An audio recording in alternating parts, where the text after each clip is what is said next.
What's going on, world? It's your main man, Kareem, Rashed, the voice and your host of Clearing the Wreckage. Yes, we got another great episode in store for you today. Once again, I don't know what you got going on. You could be driving to work, but all I ask is that you please pay attention to the road. Or you could be at work on a lunch break trying to get a quick sneak peek into this episode. Please be sure to clock back in on time. Yes. Or you could be doing something that is very important to me, at least, and that is on the toilet. Please be sure to flush. Yes. Love it. What's going on, my Wreckage Clearers? We are back with a great episode. It's so good to see you every week. Well, not see you, but I know that you're here with me. And it's good to be seen, because if you're looking at me on YouTube, you get to see me, you get to see my crazy facial expressions and all the above. So once again, I want to say thank you so much for being here with me. Thank you so much for joining me on this journey and accepting my invitation. As I always say to you at the beginning of every single episode, thank you, thank you, thank you. Thank you for those who have been listening from the first episode all the way up to this one. And I want to thank those that just tuned in for the first time. Thank you so much for listening.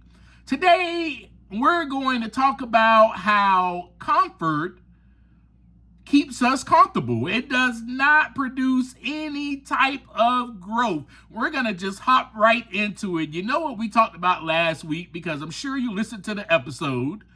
And we talked about darkness, death, deceit, and destruction, aka wreckage, right?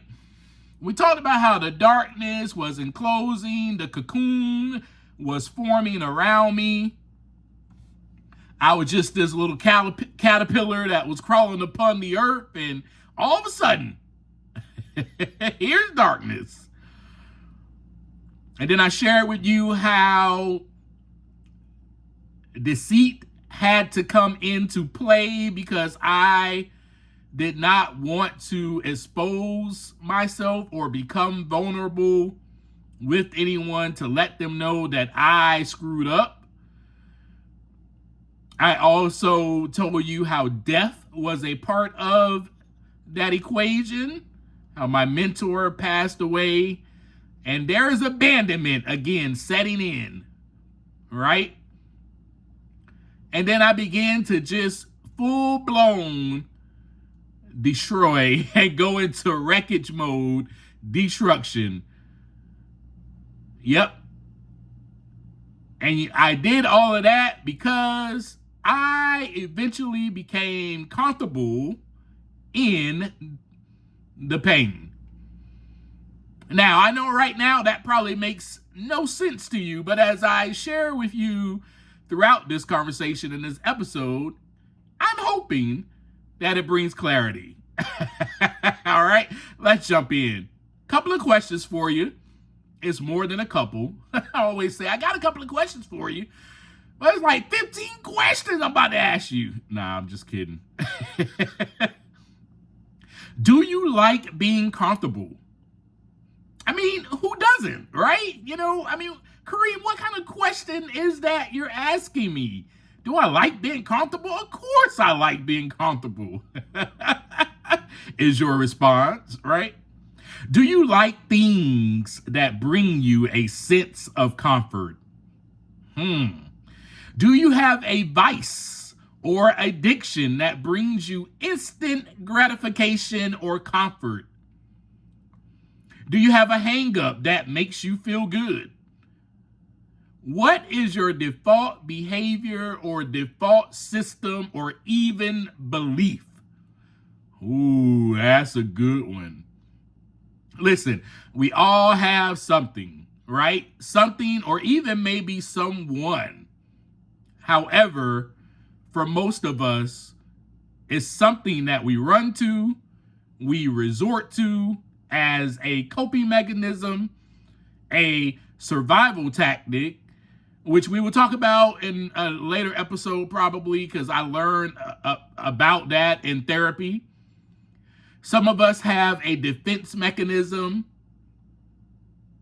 such as shutting down. Do you? Do you shut down when you're upset or triggered? Do you yell or scream at yourself or someone else? Do you call yourself names, or do you call somebody else names? Do you escape or run? Do you leave to cool down, as you would say? I gotta go cool off. Do you zone out and just scroll on your phone? Let me ask you this. Do you resort to computer love? I ain't got to say it. You know what that is. Computer love, iPhone love, Android love, whatever. Or sex. What about sex with someone or sex with yourself? Do you resort to that and find instant gratification? What about drinking? Do you drink? You may not be like me. You may not be in recovery. You may not be a recovering alcoholic. But let's just say, though, is it a glass of wine after work, or maybe two? Is it a joint after work? Or before work? Are you like, I'm about to go to work, I need to go ahead and smoke this joint? Or while at work? Is it ice cream? Sugar. With a cherry on top. Or is it a food that you go to that gives you some type of ease, some type of comfort? Which one is it? So I ask all of this because we all have something. And you cannot grow or become a butterfly in comfort. The caterpillar is crawling upon the earth on its belly, enjoying being a caterpillar, whistling while looking for food, hanging out with other caterpillars. And then all of a sudden, uncomfortability sets in. It is being enclosed into a cocoon. The caterpillar is probably like, man, I just wanted to chill on the tree and pick at this leaf and some of these bugs. What the hell is happening? Why all of a sudden it is becoming dark? No, not a good feeling, right? Not a good feeling. However, stay with me. Okay, this is good. This is a good analogy. Unlike the human who will try to escape and resort back to its familiar state, or default behavior, I should say, the caterpillar decides to sit still in the darkness to allow the uncomfort and uncomfortability to start to set in and trust the process. I don't know, the caterpillar says. I can't see, the caterpillar says. But I know there is no way I'll be stuck like this forever. Our default behaviors and defensive mechanisms or survival tactics start in the beginning stages of childhood. Remember, go back with me to episode 9 when I said, oh my gosh, I think I'm still a kid mentally. And I explained to you about the prefrontal cortex being arrested Then later in an episode, I talked about how the wreckage starts early, huh?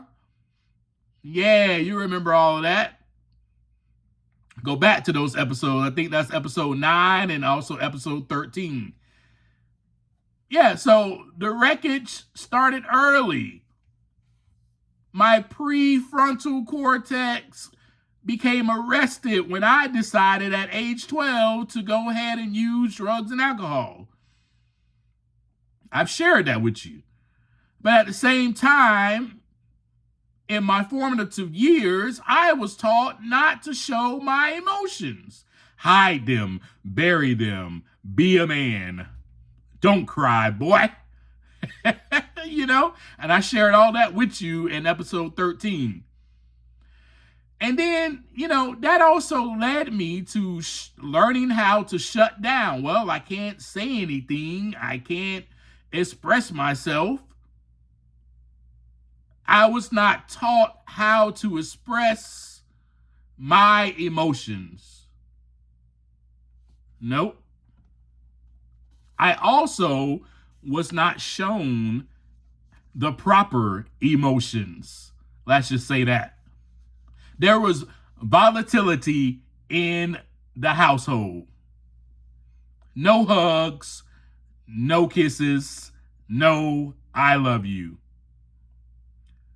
Shut down, run, and escape whenever I feel uncomfortable. This is what I did exactly when that darkness set in. When that cocoon was formed, I ran, I shut down, I escaped. At first, it was very uncomfortable.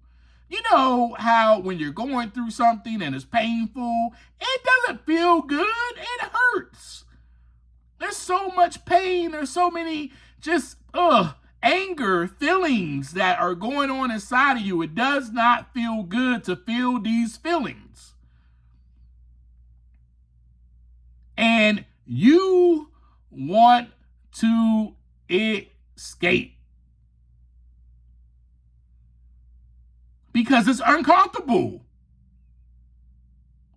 But how about later, for me, it became comfortable. You say, Kareem. Why and how? Why? Because I was used to running, escaping. That was my default system. Run to something that makes me feel better, feel comfort, and instant gratification, because I cannot take this pain, the hurt, and everything else that was happening around me. Nope, I do not like this darkness. Just share the episode. We had a conversation about that. Episode 25. Now, I don't like it. I don't like it at all. But it became comfortable not being able to see. You know how, that's so good right there. Oh, Kareem, that's a good one. That is a good one. You can become comfortable in the dark. Your eyes will adjust to darkness. Trust me. I do it all the time. I wake up in the middle of the night and I walk to the bathroom to take a piss. I know where the bathroom is. My eyes have adjusted in that darkness.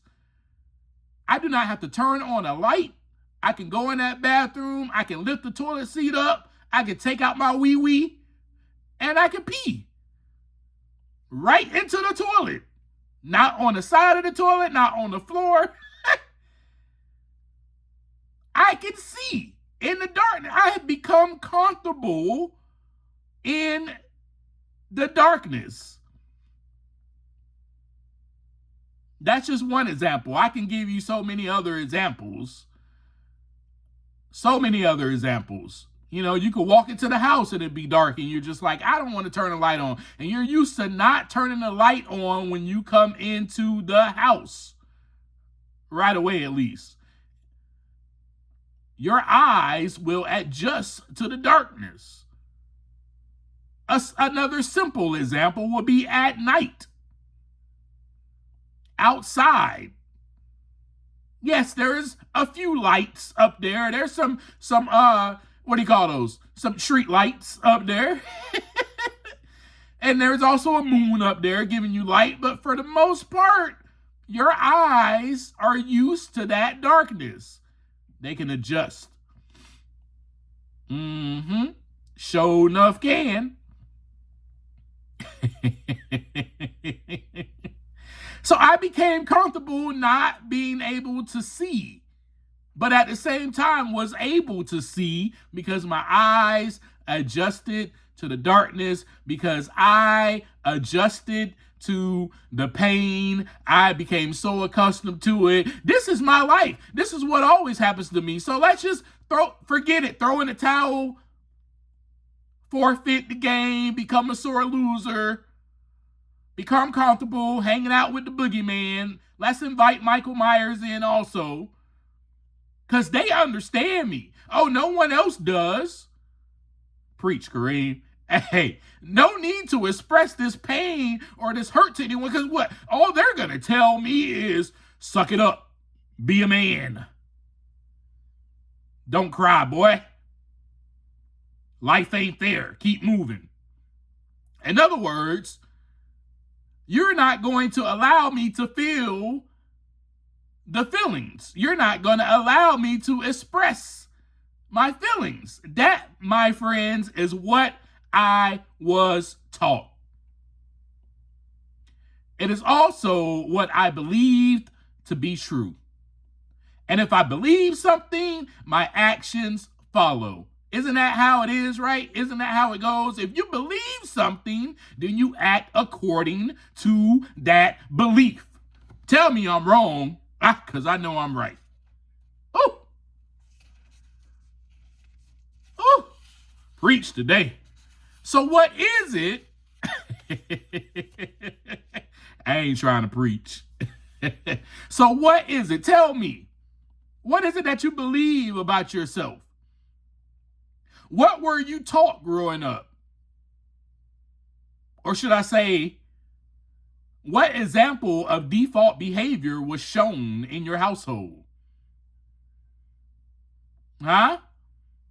Was there lots of anger growing up? Was there volatility growing up? Were there screams, yells? Did anybody say anything to anybody? Did y'all have dinner together, breakfast together?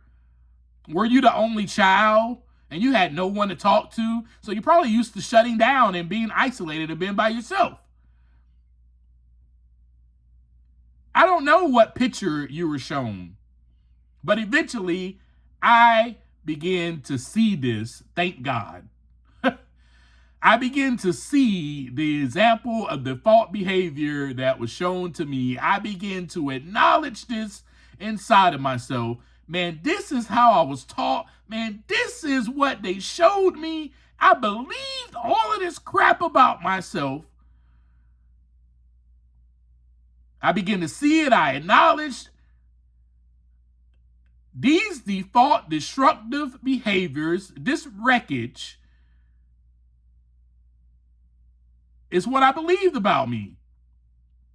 And believe it or not, I could only begin to see it in the what?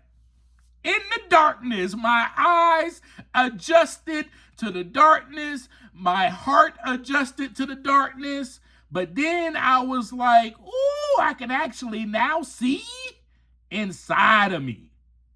In my cocoon, my eyes became wide open to what really was going on. In the pain, my eyes became open. In the hurt, my eyes became open. In the resentment, in my feelings of abandonment, in my depression, that is when light started to seep into my cocoon. Woo! And I said, oh my God, I see a little bit of light. And I finally got honest with myself. And I said, I am not a victim of this. I'm not a victim of this. I'm not a victim of what was shown to me in my household. I'm not a victim of what they taught me. They taught me because they showed me. But I'm not a victim of that. That was just my childhood. That was just my upbringing. upbringing. That's all it is.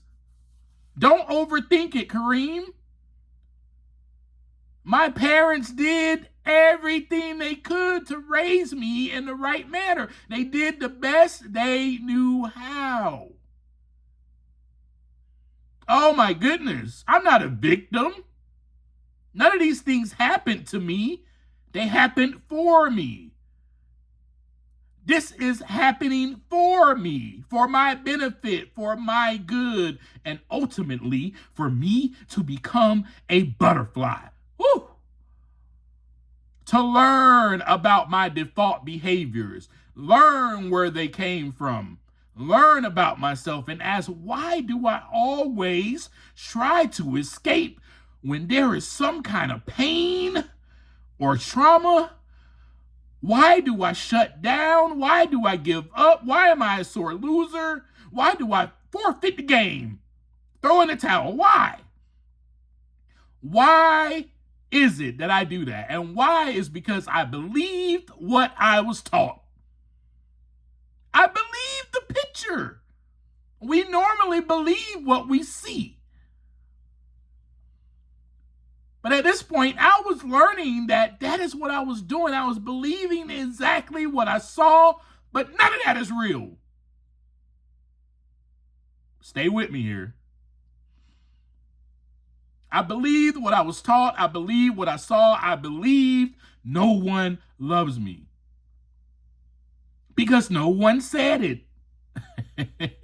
I believed I was to suppress my emotions because I was told to. I also believed that I was to yell or scream or just shut down. I believed that everyone leaves and will leave me eventually.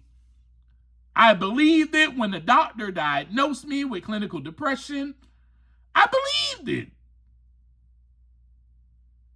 I believed I was supposed to be sad all my life. I'm not supposed to be happy. I got depression. This is natural. I believed it, y'all. I believed my dad did not want me because of my parents' divorce. I believed that. I believed that I had to be perfect. I believed that I had to pretend. I believed. What are you believing about yourself? The cocoon was formed so that I can start believing something new. That maybe I can fly. Yeah, I can grow some wings, doggone it. I can become exquisite. That I am already exquisite and that I am capable. I can believe that I am a wonderful creation. I can believe that I am allowed to feel that I can express myself without shutting down, without yelling or screaming. I can just express myself. This is how I feel. I'm going to state it to you. I don't care what you have to say about it. My feelings are real because I feel them. And I'm going to validate them for myself. I don't need your validation. I no longer had to be afraid. I can believe that I do not have to be in fear of making a mistake.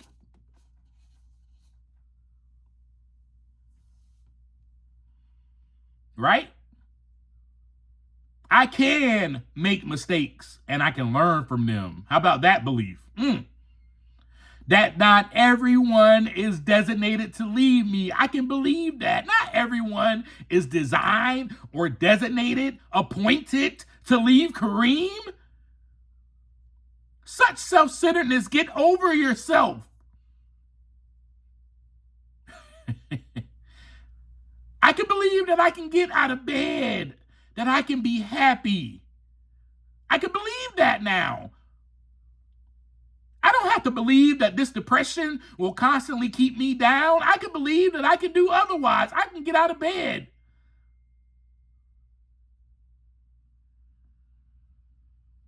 I can feed myself the right food, the right nutrients, I can actually smile.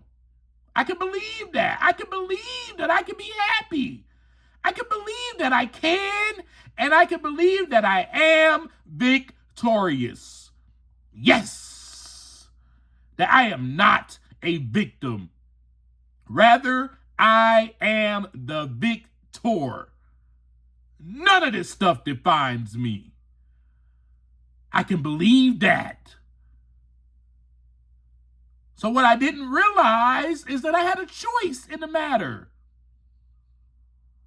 I didn't have to be or think the way that I was thinking. I didn't have to resort to alcohol and drug abuse and sex. I can stay here in this cocoon and figure out why. I can stay here in this pain and figure out, okay, I'm experiencing this pain. I don't have to analyze why I'm feeling this pain. It's obvious. Somebody left me. Some of the other things weren't as obvious.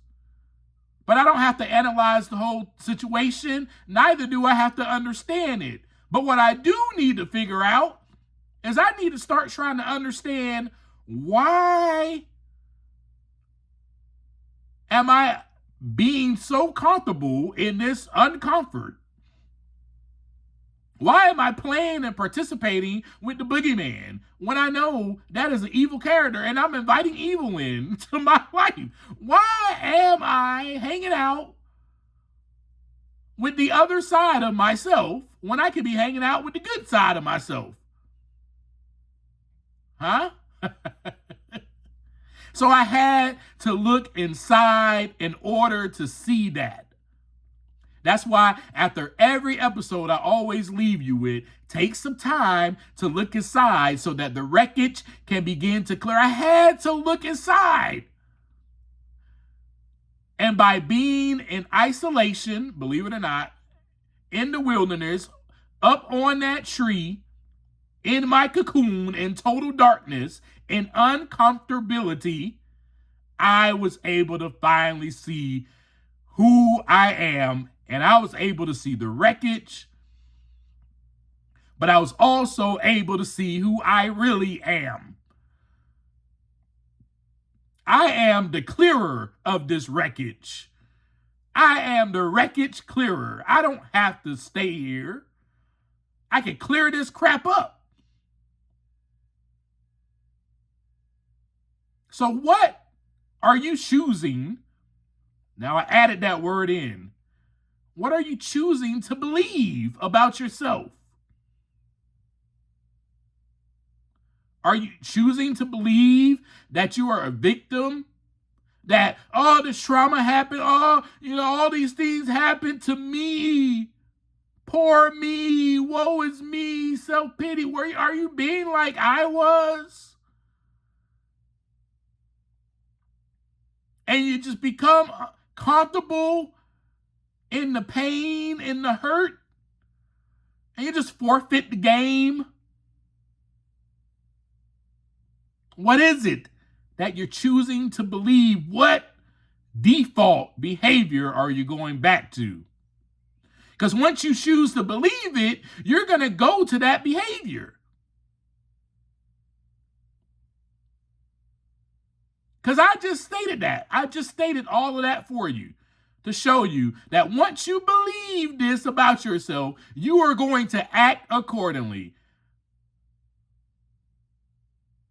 How about rather you have a choice to be victorious?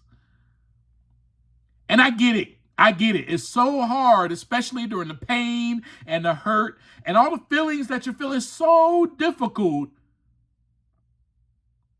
to see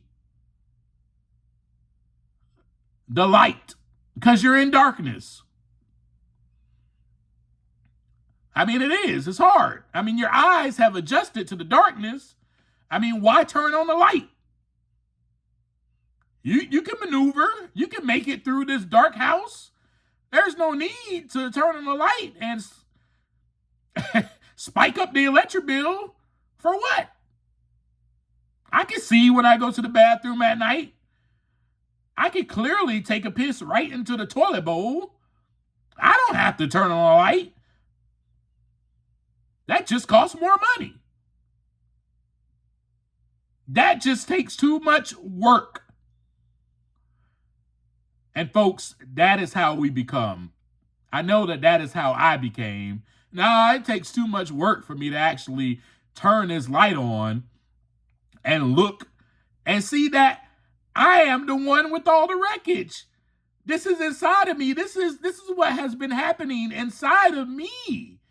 I'm in this cocoon so I can actually see this. I'm in this darkness so I can actually see this and bust out of this cocoon and fly away into a beautiful butterfly.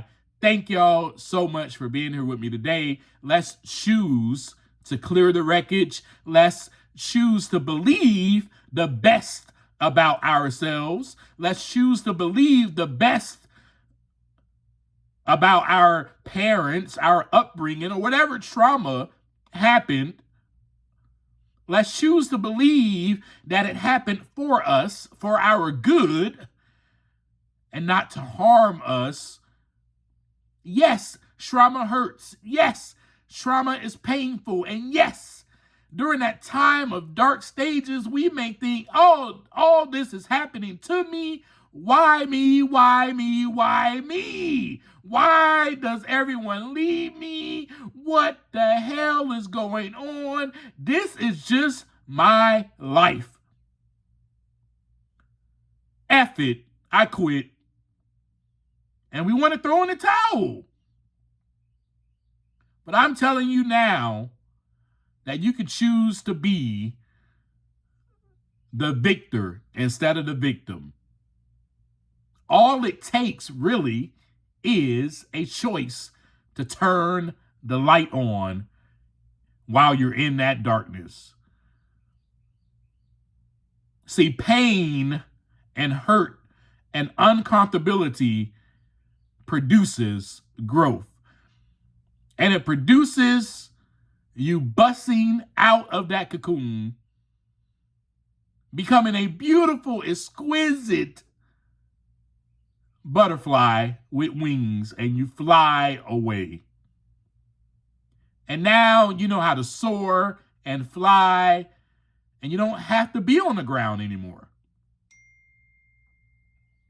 You don't have to be on the ground anymore. So let's take the time, as I always leave you, let's take the time to look inside so that the wreckage can begin to clear. I'll see you next time. Peace.